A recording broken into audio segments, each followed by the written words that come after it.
The Scythian paradox in gold-made artifacts. The realm of the nomadic Scythians stretched all the way across the vast Eurasian steppes, with their center of power being mainly based along the regions of the Black Sea coast, in present-day Ukraine and southern Russia. Now, in terms of history, the rise of the Europoid Scythians paralleled the adoption of unorthodox warfare and expertise in horsemanship, mainly from the period of 7th century BC till 3rd century BC. As a biblical prophet once made an ominous statement about these dangerous nomads from beyond the civilized lands, they are always courageous, and their quivers are like open grave. They will eat your harvest and bread, they will eat your sons and daughters, they will eat your sheep and oxen, they will eat your grapes and figs. There are historical incidences that do allude to what at first may seem as hyperbolic authorship on the part of ancient writers and prophets. One of the pertinent examples relates to how the Scythians managed to invade Assyria, the superpower of the time, and even reach the borders of Egypt during 650 BC, a period which only mirrored the nascent beginnings of these nomads. Other sources talk about how they controlled the bulk of the slave trade in the Iron Age via the Greek Black Sea colonial ports of Olbia, Chersonesos, and Cimmerian Bosporus. However, beyond their savage ferocity, plundering tendencies and acumen for sustained warfare, which Darius learned the hard way, the Scythians had demonstrated their expertise in another field. And this ironically pertained to their penchant for creating fascinating specimens of gold-made artworks and artifacts. To that end, much of the archaeological legacy of the nomadic Scythians come from their large burial mounds, also known as kurgans, some of which rise over 20 m or 70 feet, dotting the expansive scope of the Eurasian steppe belt. These mounds are found in disparate areas ranging from Balkans, southern Russia to Mongolia and even Siberia. Suffice it to say, the tombs are still the largest source of Scythian gold artifacts and objects, with their art style being seemingly inspired by the neighboring cultures around Scythia. In other words, the influences are varied in their ambit, with Greek, Eurasian, ancient Armenian, Iranian, Indian, Chinese, and local nature of craftsmanship playing their crucial roles in developing the unique and intricate Scythian art.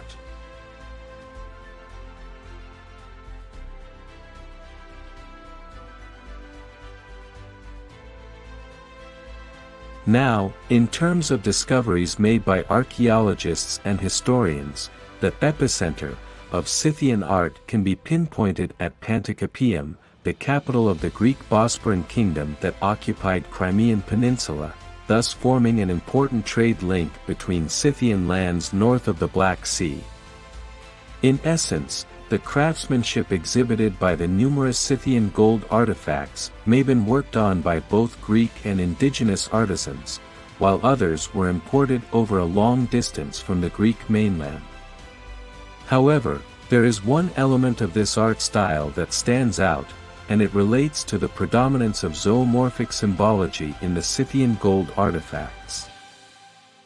Simply put, Scythian art demonstrated by their gold objects generally comprises a host of beast depictions, including stags, lions, panthers, horses, birds, and even mythical creatures, like griffins and sirens.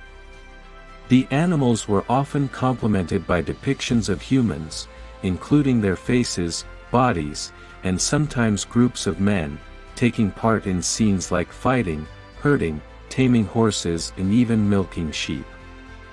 Another thematic element that is often found in many of such artifacts, discovered in the western Scythian lands, relates to the use of Greek motifs, specifically from their mythology and history, which in turn are complemented by the Greek style of ornamentation and floral patterns. But this doesn't necessarily mean that the eastern realms of the Scythians lacked in such intricately crafted artifacts. The case in point was made by the incredible discovery, in 2003, of a relatively unharmed kurgan located in the Republic of Tuva, which is a little-known precinct of Siberia. This expedition, headed by Konstantin Chuganov of the State Hermitage Museum in St. Petersburg, unveiled 2 skeletal remains accompanied by lots and lots of gold. The amazing hoard comprised a whopping 5,700 pieces of gold objects, including a garitas, a combination of quiver and bow case, an impressively robust chest pectoral, an ornament that weighed over 3.3 pounds, a small pectoral, foot-long headdress pins, gold-inlaid daggers, and small animal figures of lions and boars.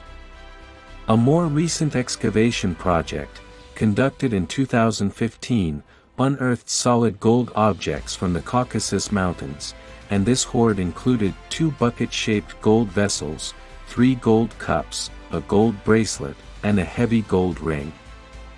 Historians believe these Scythian gold artifacts were actually used to brew a concoction of strong opium concoction, which was then consumed simultaneously with cannabis.